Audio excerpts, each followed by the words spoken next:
안녕하세요. 지난주에 이어서 오늘도 이렇게 비디오 영상이라고 하죠. 영상으로 찾아뵙게 돼서 좀 송구하기도 하고 더 기쁜 마음으로 얼굴을 뵙고자 하는 마음으로 생각하게 되는 시간으로 꾸려가고도 싶습니다.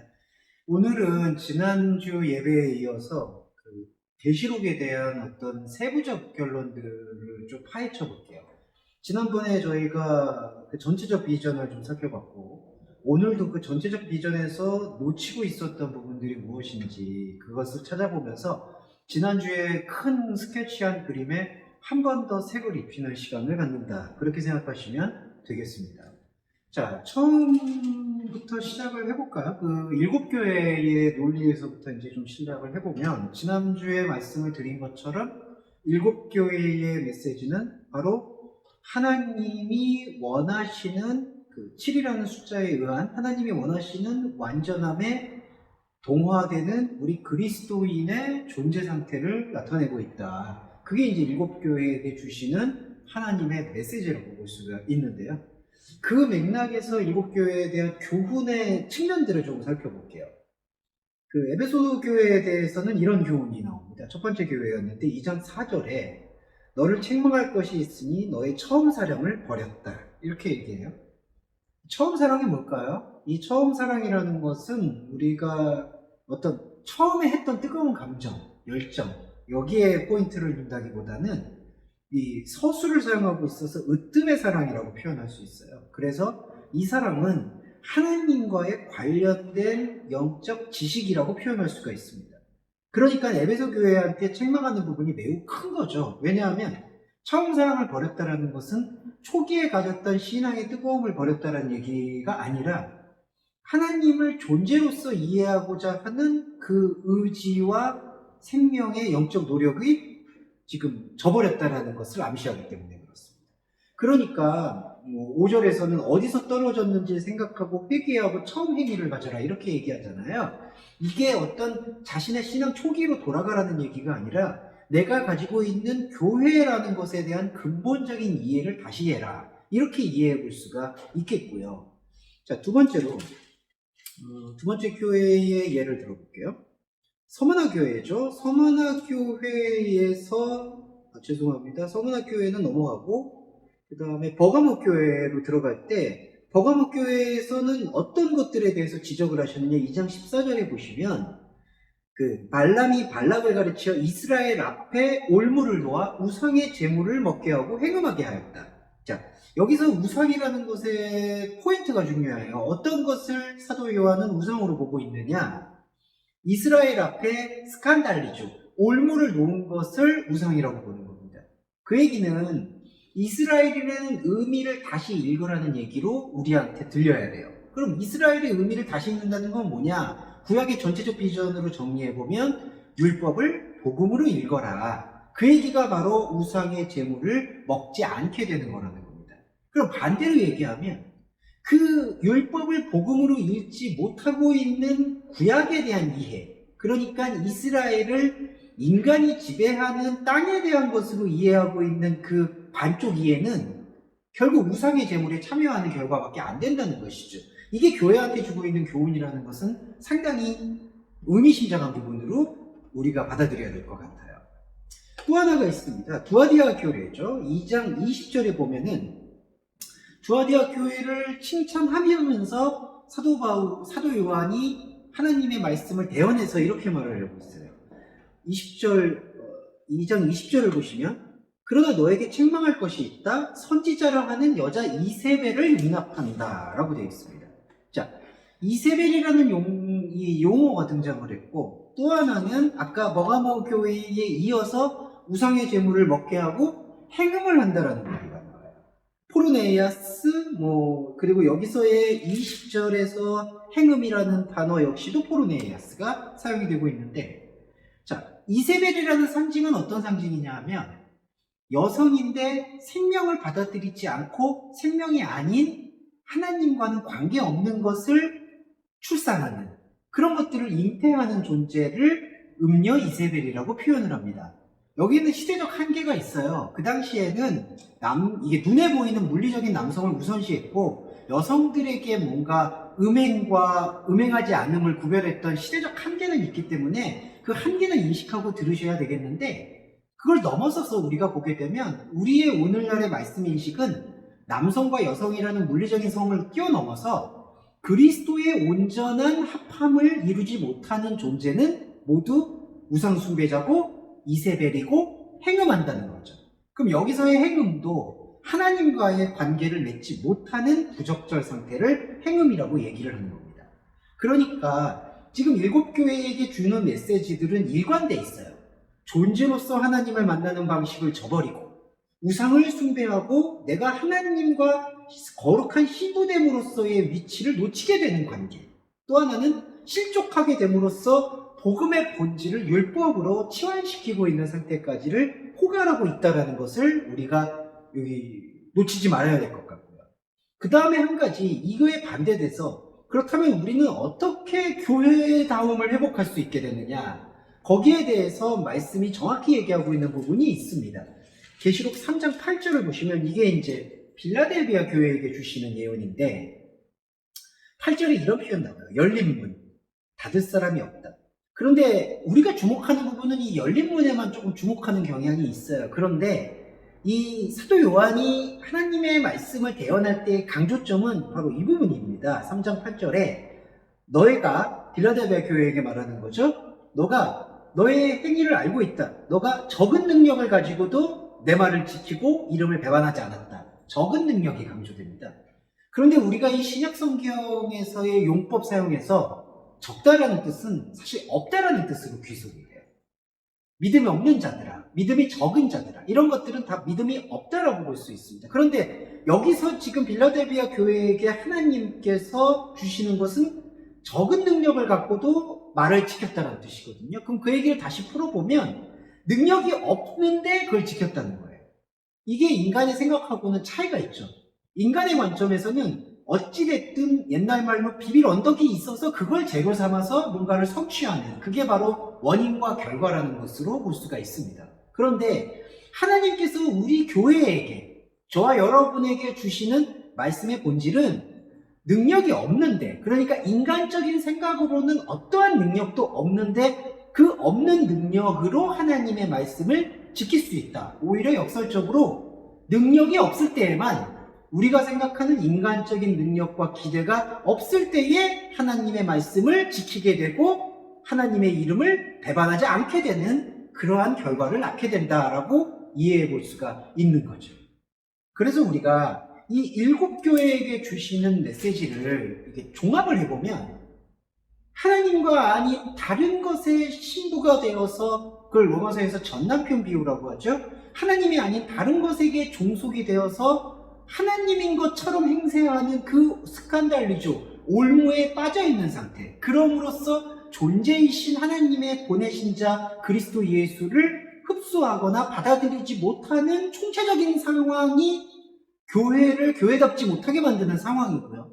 더 원인을 깊이 파고들면 그렇게 교회를 교회답지 못하게 만드는 상황은 우리가 우리 의지와 우리의 재료로 어떠한 능력을 소유했다라고 믿는 바로 그 원초적인 원인과 결과로, 이거는 창세기로 들어가게 되면은 선악과의 논리와 일치합니다.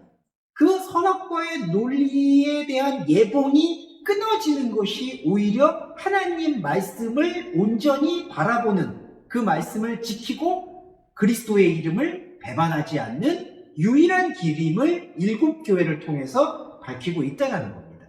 그래서 이 부분은 사도 바울의 신앙 고백과 일치해요.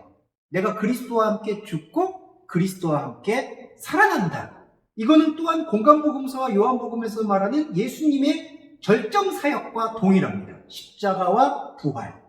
이렇게 흐름으로 연결되고 있음을 확인해 보실 수 있겠죠. 자, 두 번째로 봉인 이야기를 좀 해보겠습니다. 지난주에 이어서 여전히 아무도 안 계시니 정말 뻘쭘하네요. 네. 그러나, 네. 더 용기를 얻어서, 기세를 나아가보도록 하겠습니다. 자, 봉인을 뗀다라는 걸 지난주에는 뭐라고 말씀드렸냐면은, 우리가 가지고 있는 하나님을 받아들이기 위한 1차적 관례예요. 자기 부정의 도식이라고 보시면 되겠습니다.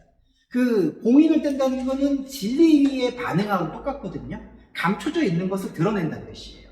그래서 지난주에도 말씀을 드렸지만 인간의 자기 부정은 하나님의 입장에서는 인침이에요. 봉인을 뗀다라는 것은 인을 떼는 행위지만 하나님께서는 또 입맞은 자들 14만 4천 명에게 당신의 영적 축복을 주신다고 하셨거든요. 그러니까 봉인을 떼는 행위는 인간의 자기 부정이고 14만 4천으로 대표되는 인을 치는 행위는 그렇게 자기 부정을 말씀으로 이뤄내는 존재에게 하나님이 자신의 자녀로 삼는다라는 영적 필연을 얘기하고 있다고 보시면 되겠습니다. 자, 그러한 일곱 봉인을 떼게 될 때 어떤 현상이 일어나는지 좀 살펴볼게요. 6장으로 넘어갔어요. 6장 8절에서 자, 첫째인, 둘째인, 셋째인을 떼면서 그 과정이 드러났는데 그 부분이 저는 압축되어 있는 부분은 넷째인을 떼었던 현상으로 봅니다. 6장 8절은 넷째인을 뗄 텐데 청황색 말이 나와요.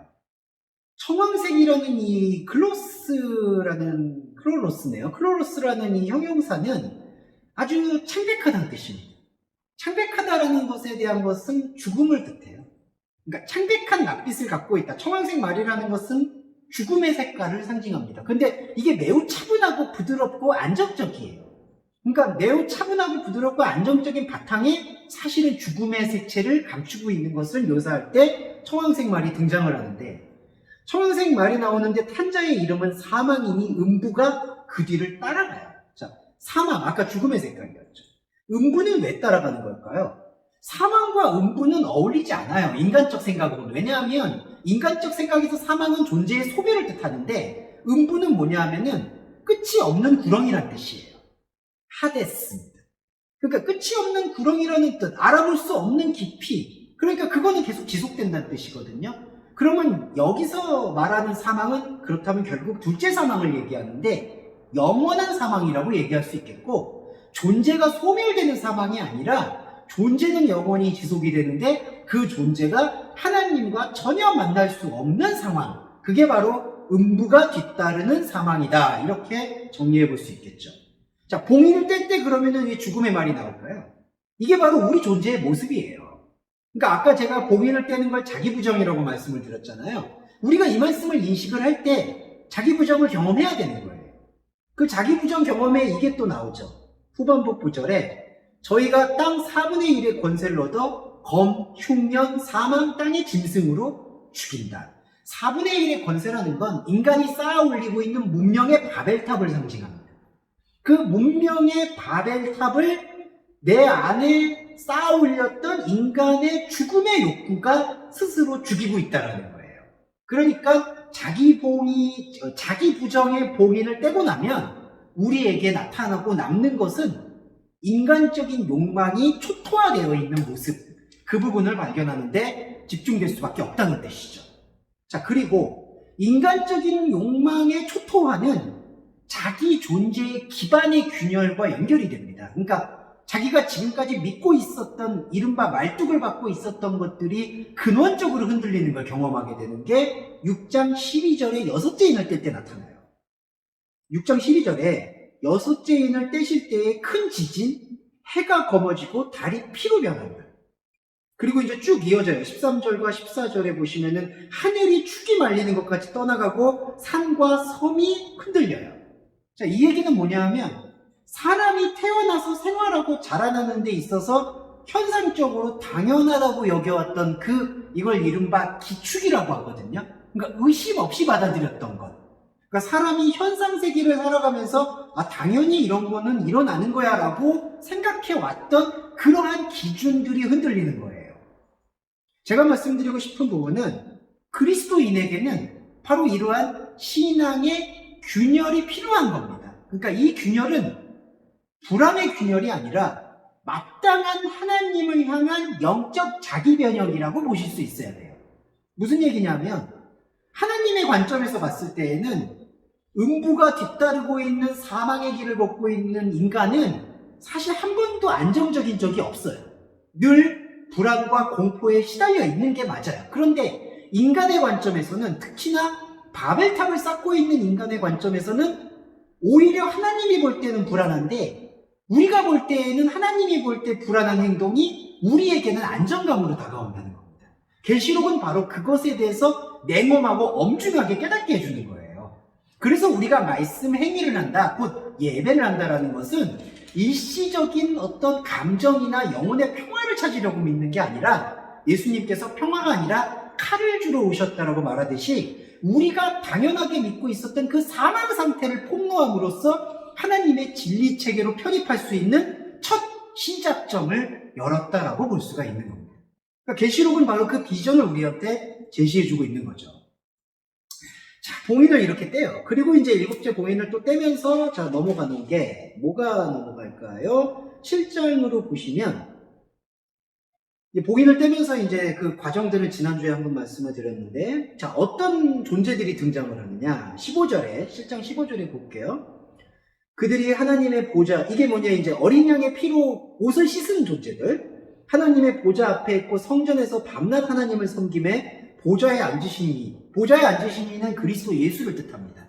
여러분, 이게 보좌에 앉아 계시다라는 게 뭔가 뭐 현상적으로 이렇게 군림하듯이 앉아 계셨다라는 게 뜻하는 게 아니라 앉아있다라는 것은 어떤 직위를 갖고 활동한다는 뜻이에요.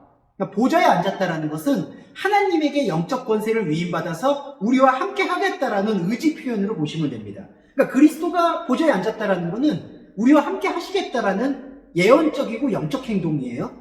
그 예언적이고 영적 행동을 펼치시는 그리스도 예수가 하나님의 말씀이신 어린 양의 피로 말씀 예배를 드리고 있는 우리들 위해, 그들 위해 장막을 치신다고 합니다.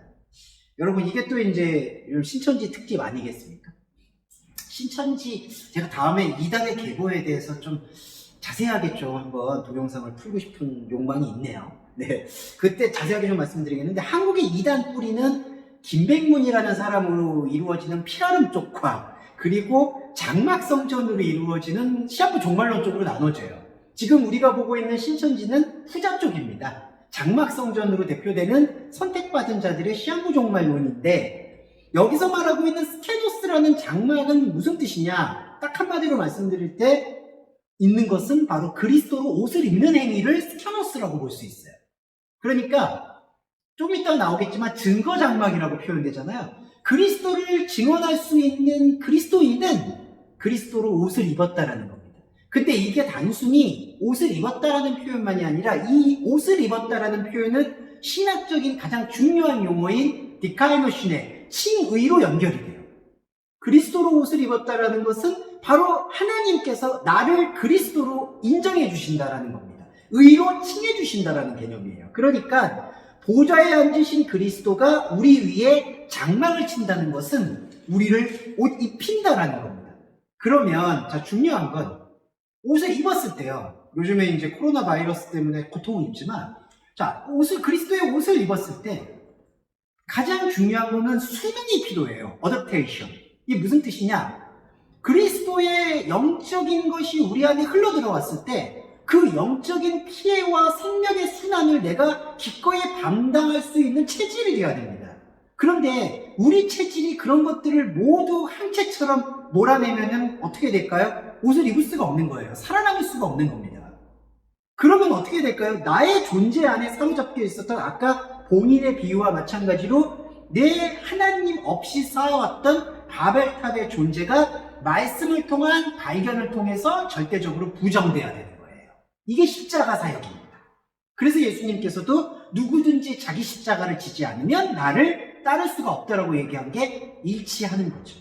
그러니까 그리스도는 언제든 우리에게 옷을 입히실, 그러니까 말씀으로 우리 안에 침투하고 들어오실 준비가 되어 있어요. 그게 바로 이사야서나 어디서든 언급되고 있는 내가 종일 온종일 구원의 손을 펼쳤다라는 뜻과 일치합니다. 그런데 그 하나님의 구원의 손길과 장막의 옷 입힘을 받아들이려면은 우리의 받아들일 수 있는 체질화가 되어야 돼요. 그게 바로 말씀화의 과정이고 교리적으로 성화라고 표현할 수가 있는 겁니다.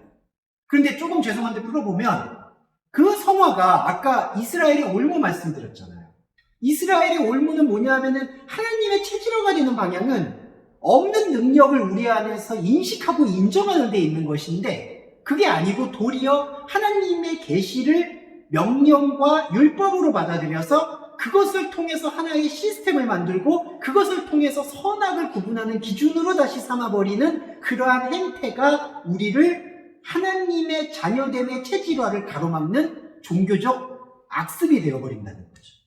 그러니까 교회가 그런 것을 주장하거나 조장하는 것으로 어용화되어지는 기관이 되지는 말아야 되는 것을 계시록에서는 분명히 밝히고 있는 겁니다. 자, 그리고 넘어가서 7 나팔을 불어볼게요. 뭐 지금도 나팔을 불고 있는 건데, 지난주에 말씀을 드렸듯이 나팔을 부는 행위는 우리의 자기 존재에 대한 행위에 대한 하나님의 화답이십니다. 시편을 떠올리시면은 정확해요.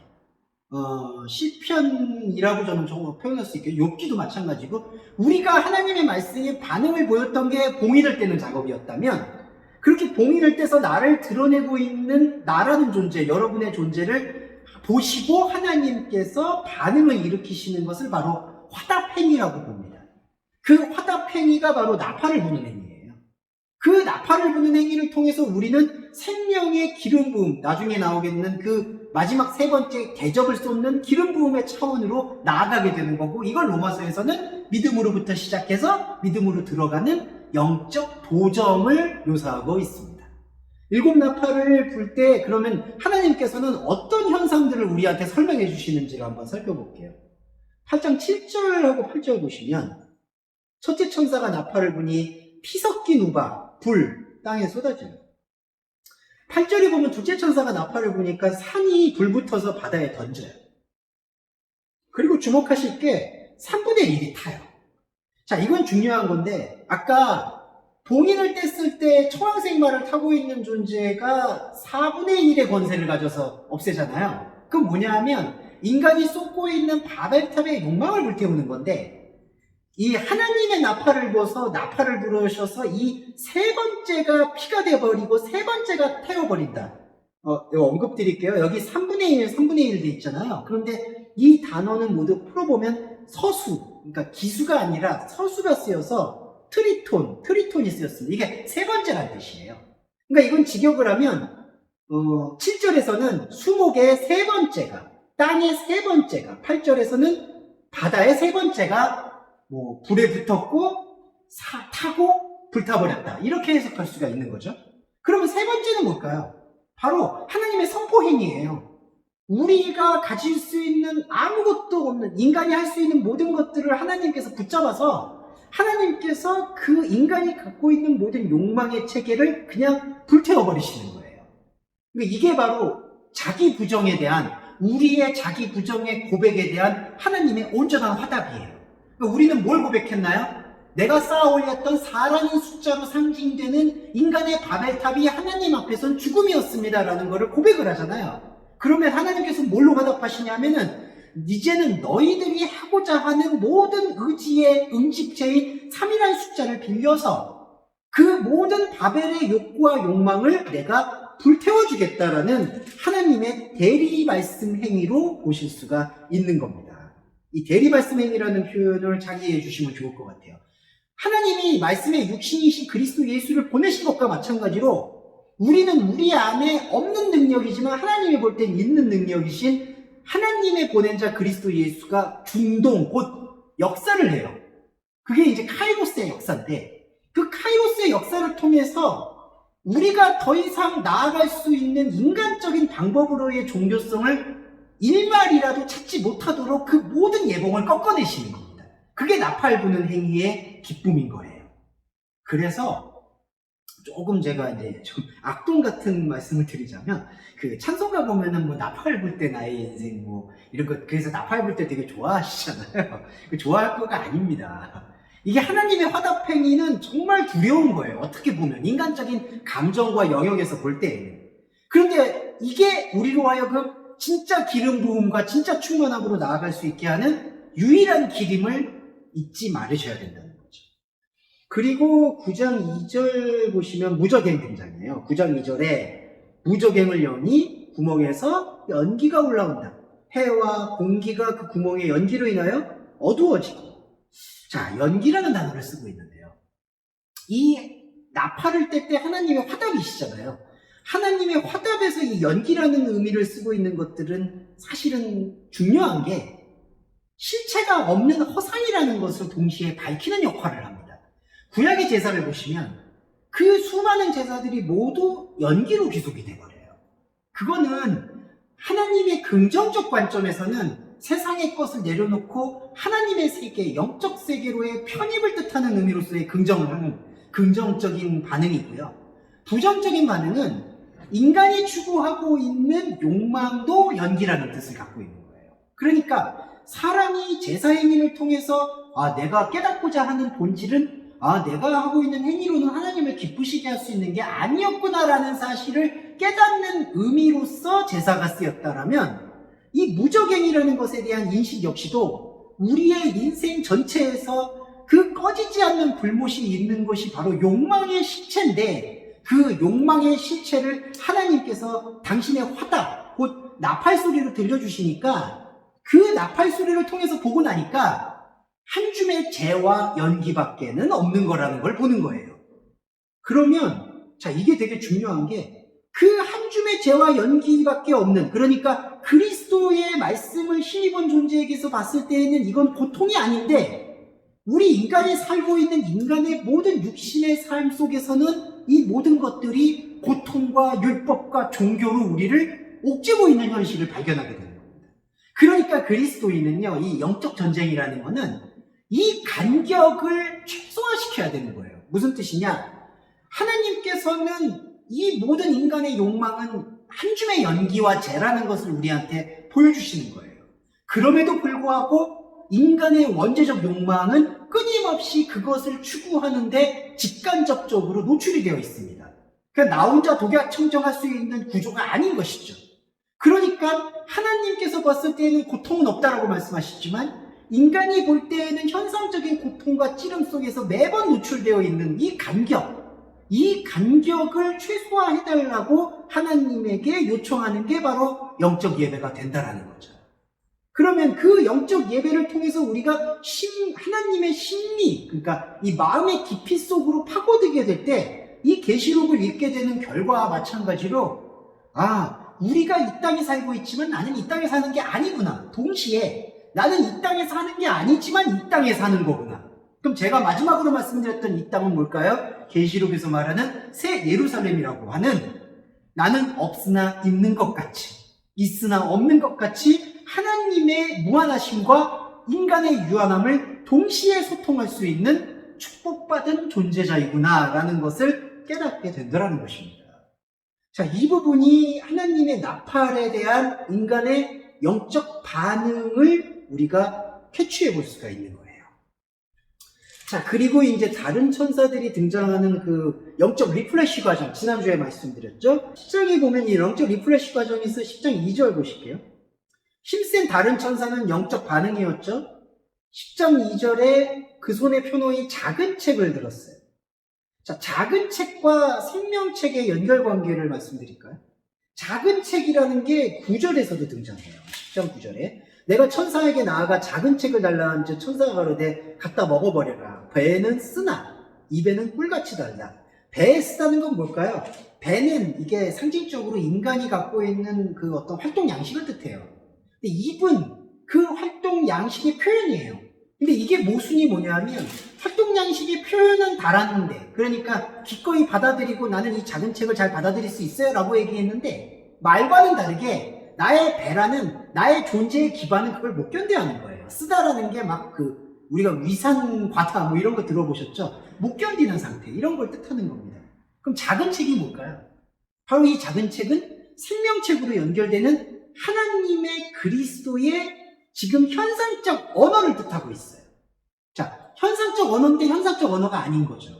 그러니까 이게 약간 어려운 거예요. 그러니까 우리가 계시록을 그냥 문자적으로 읽으면 현상적 언어에서 시한부 종말처럼 가서 예수님 재림하고 뭐 나오고 천년왕국하는 현상적 언어로 갈 텐데, 그러면 대비도 되고 준비도 되는데, 하나님께서는 크로노스의 말로 예수님을 보내셔서 하셨는데 예수님이 크로노스의 말을 사용하셔서 하나님 영역 창조의 시간인 카이로스의 말을 한다는 거예요. 그래서 이 작은 책이 이 비블로다이온이 나중에 조엔 비블로스, 생명책 생명책으로 넘어가게 되는데 이게 그대로 넘어가는 그대로 넘어가는 이행 과정이 아니라 영적인 변혁 과정을 반드시 겹친다라는 것을 암시하는 겁니다. 그게 바로 입에는 다나 꿀같이 다나 배에는 쓰다라는 표현으로 우리한테 다가오고 있는 거예요. 자, 그리고 이거를 뒷받침해 주는 게 10장 10절이네요. 11절이네요. 10장 11절에 저가 내게 말하기를 천사가 백성과 나라와 방언과 임금에게 팔린 프로페테스 다시 예언해야 된다고 얘기를 해요. 왜 똑같이 있는 건데 다시 예언이라는 표현을 쓸까요? 이게 바로 갱신이에요. 아까 제가 말씀드렸던 크로노스의 언어로 받았지만 이 크로노스의 언어가 카이로스의 언어, 그러니까 피조의 언어에서 창조의 언어로 변혁이 되어야 될 필연성을 우리가 받아들여야 된다. 그걸 다시 예언이라고 표현을 하는 겁니다. 그러니까 우리가 계시록을 읽는 이 기법이 비상한 변혁의 그 관심사로 돌변하고 거기에 반응을 해야지만이 이 다시 예언의 리플래시를 이해할 수가 있다는 것이죠. 자, 그 부분이 우리한테 보여줬죠. 그러니까 10장에서 작은 책은 생명책으로 나아가는 영적 도정의 우리의 언어, 다시 예언하는 것은 바로 그걸 갱신하는 행위, 바로 그 부분들을 우리에게서 얘기하고 있습니다. 자, 11장 7절에 볼까요?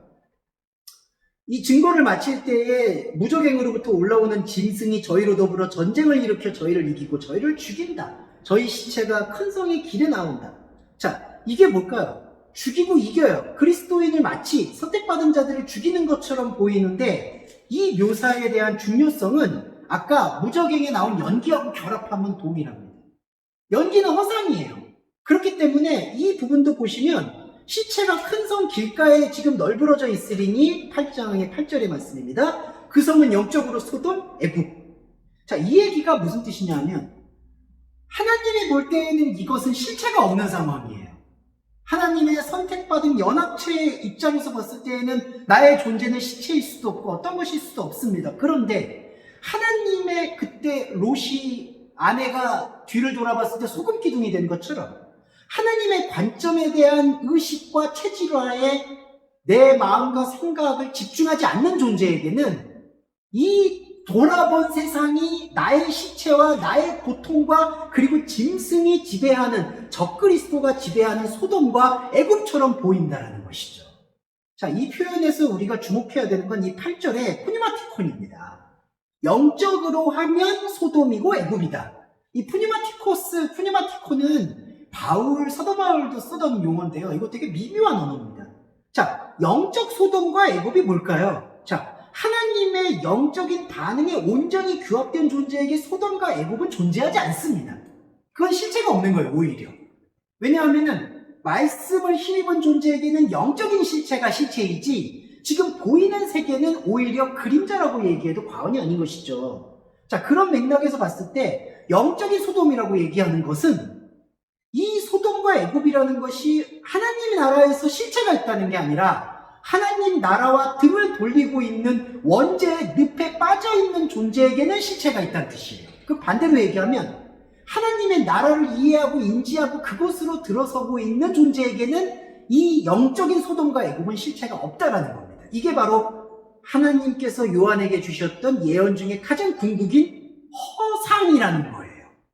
그러니까 이게 보이지 않는 거라는 이 허상이라는 이해는 잘 해주셔야 되는 게 우리가 느끼지 못하는 거야 이런 뜻이 아니라 하나님 나라와 관계가 없다는 뜻이에요. 그래서 예수님께서 사도 요한복음이죠. 마지막에 우리 집에 가족 장사하게 해주세요. 그랬더니 죽은 자는 죽은 자여 장사하게 해라. 그리고 너 죽은 자가 나와 무슨 상관이냐 이런 얘기를 하시는 게 그게 허상이라는 거예요.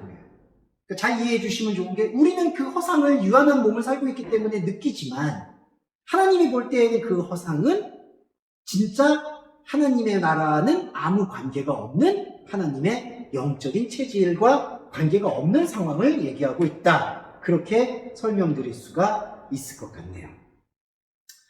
자, 이런 어떤 예시들을 조금 많이 제가 드렸고요. 오늘 이 부분에서 한번 조금 그 단어들을 이제 좀 짚어나가면서 한번 이제 좀 종합적으로 정리를 좀 해볼까 싶어요. 단어들의 정리 속에서 이런 것들을 이제 단어 해설로 이제 넘어가서 정리를 해드리고 마무리를 좀 했으면 좋겠습니다. 자, 12장에 보시면 1절에 하늘에 큰 이적을 보이니 해를 입은 한 여인. 이게 지난주에 그리스도인이라고 말씀드렸죠. 그리스도인 안에는 12별의 면류관. 이게 이제 12별이 24장로라고 표현되었던 그 갱신되고 있는 존재. 그러니까 이 12지파가 어떤 물질적이고 지파적이고 육적인 혈통의 12지파가 아니라 영적인 갱신체로서의 12지파를 뜻하고 있죠. 3절에 보시면은 또 하늘에 있는 다른 이적이 큰 붉은 용이 있어서 머리가 7이고 뿔이 10이다. 여러 7의 7면류관을 썼다고 해요. 근데 여기서 아까 12지파의 면류관을 썼던 것은 하나님의 연합체인데 지금 여기 본 용이 지금 7면류관을 썼다고 하잖아요. 이게 바로 미혹하는 우상숭배라고 보시면 됩니다. 왜냐하면 7이라는 숫자를 가장해서 하나님을 지금 위장 표현하고 있는 거니까 7이라는 숫자가 용이 썼다라는 것. 그거를 한번 유념하시면 좋을 것 같고요. 14절에 보시면은 한때, 두때, 반때를 광야에서 여인이 양육받는다라고 하는 건 나오는데 한때, 두때, 반때라고 하지 않고요. 이거는 카이로스, 헵신, 카이로스 이렇게 표현합니다. 그 얘기는 뭐냐 하면 카이로스를 맛보고 카이로스를 맛봐서 카이로스의 현상을 힘입어서 크로노스를 살아간다. 그런 뜻으로 이해하시면 좋아요. 그러니까 한때, 두때, 반때라는 것이 3년 반이라고도 표현될 수도 있겠지만 그 숫자적인 의미를 의미론적으로 풀어보면 하나님의 창조를 힘입어서 그 창조를 힘입은 걸 가지고 이 땅을 살아간다는 것으로 암시하고 있는 것을 확인해 보시면 좋겠고요. 13장 1절에서 짐승이 바다에서 나오는데 이 짐승이 열 면류관을 지어요. 이 열이라는 10이라는 숫자는 계명의 완성을 상징합니다. 그러니까 아까 7이라는 게 용이 쓰고 있듯이 이 짐승이라는 것도 뿔을 내는 열 면류관을 쓰고 있다는 것은 그 짐승이 하나님 흉내를 내면서 쓰고 있는 인간을 종교적으로 협박하는 도구가 계명의 완성이라는 뜻이죠. 그게 바로 열 면류관으로 대표되고 있는 것이고요. 13장 8절을 보시면 죽임을 당한 어린 양의 생명책에 창세 이후로 농명되지 못하고 이 땅에 사는 자들은 모두 짐승에게 경배한다. 자, 7과 열이라는 것을 복음을 율법으로 잘못 이해하고 받아들인 존재들이 그 용과 짐승을 따라가고 경배하게 되죠. 그런데 광야에서 양육받았던 우리 그리스도인 연합체는 어떻게 그것을 갱신했었던가요? 한때, 두때, 반때라고 상징되는 하나님의 창조 시간으로 이 하나님의 언어를 인간의 언어로 받은 것을 통해서 끊임없는 변혁을 일으키고 있었죠. 그게 예배잖아요. 저와 여러분의 예배. 그 영적 변혁의 예배를 일으키고 있을 때 우리는 무엇을 발견하냐면 자기 부정을 발견하죠. 그 자기 부정의 대표는 누구일까요? 바로 그리스도 예수예요. 우리가 그거를 우리의 자유와 의지로 발견한 게 아닙니다. 그리스도 예수가 십자가 사건을 통해서 우리한테 깨닫게 해준 거죠. 그래서 여기 보시면 8절에 죽임을 당한 어린 양이죠. 그게 십자가예요. 그런데 그 십자가가 십자가에만 머무르나요? 아니죠. 그거는 하나님 차원에서의 새로운 생명, 새하늘 새 땅, 새 예루살렘을 암시하고 있는 거죠. 그게 부활이죠. 그래서 그 부활을 경험하게 되는 존재에게는 창세 이후가 아닌 창세 이전, 이 창세는 물리적 시간을 얘기하는 게 아니라 하나님의 생명에 귀속되지 못한 인간 창조가 아닌 하나님의 창조적 시간 안으로 편입되어져 있는 시간을 창세 이전이라고 하는 거예요. 그러니까 창세 이후는 크로노스를 상징하고 창세 이전은 카이로스를 상징하는 거예요. 십자가와 부활을 영적 변혁을 통해서 경험한 존재는 죽임을 당한 어린 양이 생명에 편입이 되기 때문에 생명책에 기록이 되어지는 존재가 된다는 겁니다. 그런데 그 생명책에 기록되어지는 창세 이전을 경험하는 예배자가 아닌 경우에는 곧 크로노스의 상징의 대표로 이해되는 창세 이후에는 이 생명책의 기록은 있지 않고 오감되었고 위장된 7면류관과 허위로 지켜지는 율법의 10면류관의 계명으로 인해서 모두 신음하게 되고 죽게 된다는 거예요. 그러니까 아주 담백합니다. 요한계시록의 메시지는. 요한계시록의 메시지가 그렇게 어려울 게 없어요, 사실은. 이런 부분에서 우리에게 이렇게 다가올 수 있겠고요. 변명 같지만 그렇게 어려울 수 없는 거를 이렇게 어렵게 이야기하나 항상 제 자신은 자괴감을 느끼고 있습니다. 그냥 다 이해해 주실 거라고 생각을 해요. 자, 그러면서 자, 우리에게 중요하게 다가오는 14장 13절의 영적 순교가 뭔지 말씀을 드릴게요. 이것도 아주 단순하게 풀립니다. 13절에 또 내가 들으니 14장 13절이네요. 내가 들으니 하늘에서 음성이 나서 가로되 기록해라. 지금 이후로 주 안에서 죽는 자들은 복이 있다. 자, 주 안에서 죽는 자라는 것이 어떤 걸 얘기하는 걸까요? 여기서 중요한 거는 영역을 얘기하는 거예요. 주님 안에서. 주님 안에서 죽는다라는 것을 다시 표현드리면은 하나님의 말씀으로 장막 아까 말씀드렸죠. 하나님의 말씀을 힘있는 상태를 주님 안에서의 죽음이라고 말을 하는 겁니다. 이거를 사도 바울이 그리스도 안에서 죽고 그 연결한 거죠. 자, 이게 바로 주님 안에서 죽는 자들의 복을 얘기하는 겁니다. 물론 외부적으로 정말 이 전도 종족을 향해서 복음을 전하시다가 희생당하는 그 순교의 의미도 물론 숭고하죠. 당연히 숭고합니다. 그런데 우리가 이제 말씀 인식을 통해서는 그런 모든 순교하시고 신앙의 선진들의 말씀의 기록과 교회의 역사를 헛되므로 돌리지 않으려면은 이런 말씀들에 대한 정확한 인식이 필요하다는 측면에서 말씀을 드리는 거예요. 이거는 주님 안에서의 어떤 물리적이고 물질적이고 현상적인 순교를 이야기하고 그것을 복되다라고 독려하는 게 아니라 하나님의 말씀 안에 잠겨들어서 완전히 자신의 부정을 끝까지 바닥까지 드러낼 수 있는 예배자가 복이 있다라는 것으로 이해해 보셔야 된다는 거예요. 주님 안에서 죽는 자. 자, 이런 것들을 여러분이 지금 영적 리프레시 과정을 통해서 지금 경험하고 계시는 거고요. 그리고 이렇게 영적 리프레시 과정을 경험하고 있는 우리들에게는 어떤 현상이 일어나냐면은 15장 2절에 보시면 불이 섞인 유리바다가 드러나요. 바다는 인간이 진리에 반응하지 않으려고 발버둥 치는 공간이라고 생각하시면 됩니다. 그러니까 진리는 뭐냐면은 감춰진 걸 드러내는 거잖아요. 그런데 바다는 감춰진 걸 감춰요. 그러니까 감춰진 것을 드러내지 않고 은폐하려는 속성으로 뭉쳐 있어요. 그게 바다입니다. 근데 하나님의 진리에 대해서 은폐하려고 하면 할수록 바다에서는 용, 옓배, 마귀, 사단이 자라요. 그게 아마겟돈입니다. 그런데 이 말씀 행위자는 자기 부정과 하나님의 화답을 들었던 존재는 이 바다가 유리가 돼버려요. 이때 유리는 뭐냐 하면 그 바다가 수심이 얼마나 깊든 상관없이 바다까지 모든 것을 드러낸다라는 투명성을 예고합니다. 유리바다.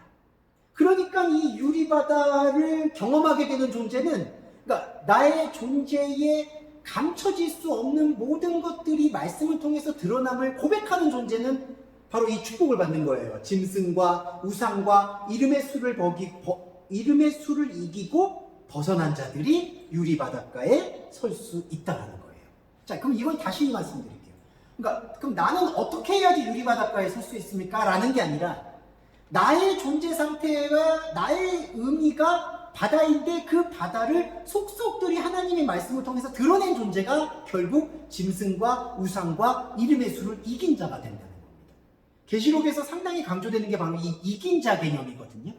이 무엇이 이긴 자냐? 영적으로 탁월한 사람, 교주, 어떤 신앙의 위인, 어떤 계시를 받는, 직통 계시를 받는 사람들이 이긴 자가 절대로 아니라 그런 사람들은 오히려 짐승이에요.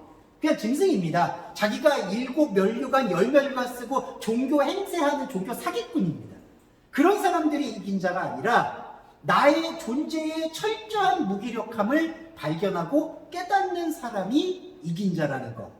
그거를 여기서 우리가 거부할 수가 없다라는 것을 좀 말씀드리고 싶었고요.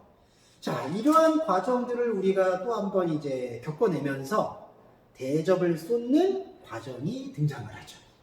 그 대접에 대한 쏟는 과정은 지난주에 한번 말씀을 드린 것처럼 공인을 떼고 나팔을 불었던 인간의 자기 존재의 부정과 그 자기 존재를 부정했던 것에 대한 하나님의 마땅한 화답, 이 존재의 고백과 하나님의 화답을 통한 영적 커뮤니케이션을 이루어낸 말씀화가 되어진 우리 그리스도인에게 나타나는 최종적 현상이에요.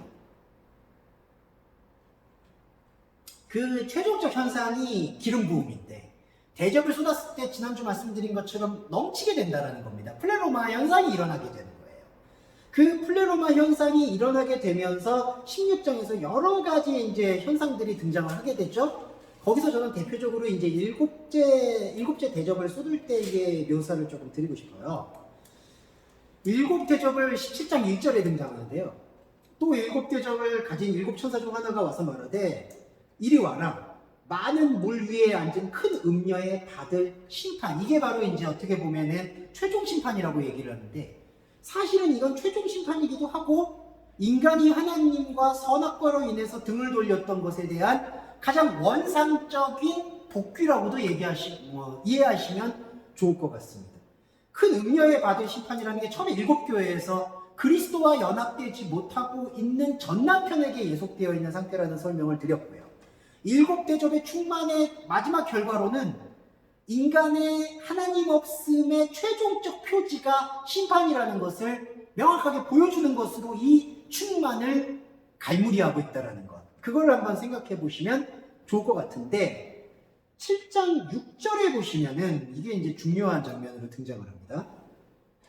음녀가 받을 심판이 뭐냐? 자, 여기서는 세속적 유혹이라든지 인간의 어떤 심리적 고통들의 과정도 겪었지만, 그 안에서 제가 아까 말씀드렸던 그 용과 짐승들이 씌웠던, 자기가 스스로 쓰고 있었던 그 7면류관과 10면류관을 생각하시면 정확한 게, 이 음녀가, 그러니까 그리스도와 연합되지 못하고 있는, 간음하고 있는 존재가 무슨 것에 취해 있느냐 하면은 17장 6절에 보시면, 내가 봄에 여자와 성도의, 이 여자가, 이 음녀죠, 여자가 성도의 피와 예수 증인의 피에 취해 있다라고 얘기합니다. 자, 바울이 술 취하지 말라고 얘기하죠. 근데 여기서는 가공할 만한 게 피에 취해 있다라고 해요. 자, 여기서 저는 중요하게 말씀드리고 싶은 게, 그리고 이 사도 요한도 여기서 너무 6절에 보시면 하반부 구절에 이걸 보고 너무 기이 여기고 크게 기이 여겨요. 자, 이거는 바로 중요한 말씀을 드리고 싶은 게 바로 십자가에 대한 결정적 오해라고 볼 수 있습니다. 자, 여러분, 예수님의 십자가는 구약의 제사의 연장인가요? 아니면 구약 제사를 완전히 새롭게 하는 것일까요? 당연히 후자입니다. 구약의 제사를 완전히 새롭게 한다는 의미는, 구약의 제사는 반드시 인간의 죄에 대한 강론적이고 총론적인 죄에 대한 피를 요구했어요. 대가를 요구했다는 거죠. 그런데 예수 그리스도의 십자가의 피는 대가에 대한 요구가 아니라, 그렇게 대가를 요구하는 선악간의 심판의 논리에 사로잡혀 있는 인간의 생각이 허위고 위선임을 깨닫게 해주는 생명 깨우침의 사건으로서의 피가 강조됐다는 거예요. 그러니까 예수님의 십자가의 피는 성도들과 증인들의 피여야 하는데, 우리들의 피는 구약에서 원인과 결과로 나타났던 그런 제사를 충족시켜주는 게 아니라, 그런 제사를 넘어서서 선악나무가 아닌 생명나무로 이행되는 생명제사에 참여하기 위한 깨달음으로서의 피라는 겁니다. 그런데 그 깨달음으로서의 피로서의 예수 십자가 사건을 다시 율법의 대체제로서 사용하고 있어야 되는 그 참혹한 현실이 사도 요한에게는 이미 계시록의 예언에 나타났던 것이고요. 그게 사도 요한이 볼 때에는 너무나 기이하게 여길 수밖에 없는 현상이었던 거예요. 그러니까 성도의 피와 예수 증인들의 피에 취해버릴 수 있는, 이 우리가 갖고 있는, 그리스도인이 갖고 있는 생명의 진정성이 변질될 수 있는, 다른 복음이 될 수 있는 가장 중요한 포인트는 바로 그 십자가 사건에 대한 오해에서부터 비롯된다는 겁니다. 그러면 그 오해를 완전히 뒤집게 얻게 되는 것, 바로 자기 존재의 부정과 하나님의 화답과 충만의 깊이로 들어가게 되는 그 삼위일체성을 회복하게 되는 존재는 하나님의 생명책에 기록된 존재가 될 수 있다는 거죠. 이게 바로 계시록에서 말하는 구원의 절대 비전이라는 것. 그거를 조금 이제 염두에 두시면 좋을 것 같고요. 자, 그리고 이 부분에서 이제 거의 다 왔습니다. 네. 이 부분에서 언급이 될 수 있는 부분이 뭐가 있냐면은, 그 인간이 갖고 있는 이 십자가 피에 대한 오해도 교환이었어요. 네. 그 십자가 피에 대한 오해가 교환에서부터 비롯됐고, 예수님의 사역에서도 예루살렘 성을 입성하셨을 때 장사하는 집을 만들지 말라는 것으로 성전 정화 사건을 벌이기도 하셨습니다. 그 교환이라는 것은 인간이 갖고 있는 가장 원죄적인 소스인데, 내가 무슨 행동을 함으로써 어떤 대가를 얻는, 주고받는 형태의 교환이거든요. 그런데 음녀의 심판의 가장 궁극적인 것 안에는 18장 19절을 보시면 이게 나와요. 음녀와 바벨론이 연결이 되죠. 그리고 음녀와 바벨론의 심판의 가장 정확하고도 핵심적인 행동은 18장 19절에 등장하는데, 티끌을 자기 머리에 뿌리고 울고 애통하며, 이게 누가 우냐 하면은 그 부를 축적하고 거기서 그 물물 교환을 나누고 있는 한글 번역에 말하면 18장 11절에 땅의 상인들을 얘기해요. 땅의 상인들이 울면서 애통하면서 화이또다 화이또다 이 큰 성이여, 바다에서 배부리는 모든 자들이 보배로 인하여 상품을 인하여 했더니 일시간에 망했다. 자, 이런 얘기들이 지금 나오고 있는 그 맥락은 뭐냐 하면 더 이상 거래할 게 없다라는 걸 뜻하는 거예요. 그러니까 주고받을 게 없어진다는 걸 뜻하는 거예요. 하나님과 우리와의 신앙, 요한계시록에서 말하고 있는 신앙의 본질도 이와 동일해요. 우리는 십자가의 복음조차도 율법이 말하는 제사의 원리로 하향평준화시키려는 모든 유혹 속에서 자유롭지가 않습니다. 이게 이스라엘의 올무예요. 그런데 그 모든 올무로부터 우리가 벗어날 수 있는 길은 성경에 이미 답이 나와 있습니다. 예수님께서 예루살렘 안에서의 성전 정화를 통하셨고 선악과의 의미를 밝히셨고, 그리고 사도 바울과 사도 요한이 계시록과 로마서를 통해서 우리가 예속되어 있었던 모든 행동들은 인간이 스스로의 의지로 구원을 얻으려는 자기 의지로부터 비롯됐다라는 사실에 규명이 있다라는 것을 염두에 두었을 때, 이 음녀로 대표되는 이 7대접의 마지막 심판의 장에서 나타나는 바벨론 상인들이 더 이상 물물 교환할 것이 없다라는 사실은 우리가 하나님과의 관계에서 더 이상 하나님에게 어떠한 것을 기대하는 것과 상관없이, 하나님도 나에게서 기대하는 것이 없고 나도 하나님에게 대해서 현상적으로는 기대하는 것이 없는 완전히 현상적 기대가 소멸되어지는 바로 그 지점에서도 일어나는 하나님과의 영적 안식을 상징하고 있다는 것. 그 영적 안식이 19장 7절과 8절에서 말하는 어린 양의 혼인잔치라고 말할 수가 있게 됐습니다. 어린 양의 혼인잔치는 중요한 게 하나님 나라하고도 동일한데요. 이 혼인잔치에서는 어떠한 치장도 없어요. 그러니까 성도들이 지금 뭘 입냐 하면요, 19장 8절 보시면 세마포를 입어요. 이 세마포라는 뜻이 뭐냐 하면은, 우리도 그렇게 표현을 하죠. 그냥 정한수 하나 떠놓고 결혼한다 뭐 이런 식으로.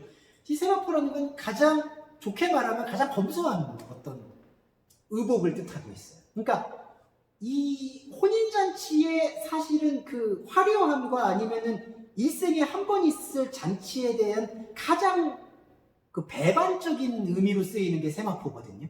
그러니까 가장 볼품이 없는 거예요, 한마디로. 이걸 입고 무슨 혼인잔치를 하냐. 그런데 그 세마포라는 것은 아무 혼인잔치의 인간적 생각과는 반대가 되는 효용성이나 그런 어떤 귀하거나 화려한 가치하고는 전혀 상관이 없는 세마포. 그러니까 이게 단순히 어떤 검소함을 뜻하는 게 아니라, 아까 적은 능력이라는 걸 제가 시작점에 말씀을 드렸듯이 이 세마포 역시도 하나님의 말씀 앞에서 내가 아무것도 할 수 없었다라는 것을 고백하는 자기 비움의 영적 현실이라는 것.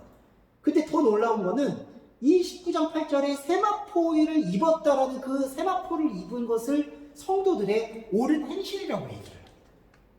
그러면 우리가 정확해지죠. 하나님의 일이라는 것, 예수님을 향하는 어떤 말씀과의 길이라는 것, 신앙의 길이라는 것의 옳은 행실은 세마포와 같다는 거예요. 우리가 뭔가를 하는 것이 아니라 우리는 말씀을 통해서 하나님의 창조적 시간 안으로 깊이 더 들어가게 되는 바로 그 생명력을 얘기하고 있다는 것입니다. 그게 옳은 행실이에요. 그래서 요한복음에서는 하나님의 보내신 자를 믿는 것이 하나님의 일이다라고 설명을 하고 있죠. 자, 이렇게 결정적으로 얘기할 수 있는 혼인잔치에 대한 부분과 동시에 생명책과 다른 책은 엄밀하게 구분이 됩니다. 요한계시록이 아주 담백하게 다루고 있는 게 20장 12절에 보시면, 자, 20장 12절에서는 그 지난주에 말씀드렸던 그 천년 왕국에 대한 해설과 그 다음에 연결되는 부분인데, 12절에 요한의 비전 속에서 이렇게 등장해요. 또 내가 보니 죽은 자들이 남녀노소 동서고금을 막론하고 그 보좌 앞에 섰는데, 자, 하나님의 말씀 행위자이신 예수 그리스도 앞에 섰다는 얘기예요. 근데 책들이 펴 있고 또 다른 책이 펴져 있다. 또 다른 책을 다른 이름으로 생명책이라고 얘기해요. 근데 책들은 뭐냐면요. 죽은 자들은 자기 행위를 따라 책들에 기록된 대로 심판을 받는다라고 되어 있어요. 그러니까 자, 이게 뭘까요? 자, 여러분 이게 중요한 게 여러분과 저도 그리스도인도 죽은 자예요. 이걸 잘 오해하지 않으셨으면 좋겠는데 우리도 인생을 살아가면서 하나님과 의미 있는 행동만 하는 것은 아닙니다. 그러니까 하나님과 전혀 다른 상태 속에 빠져 있는 채로 행동하는 것들이 오히려 더 많을 수 있어요. 그리고 나의 행동에 대해서 책임과 결과와 그런 모든 그물망에 엮여 있는 부분도 내 안에 시스템 안에 사로잡혀 있는 거죠.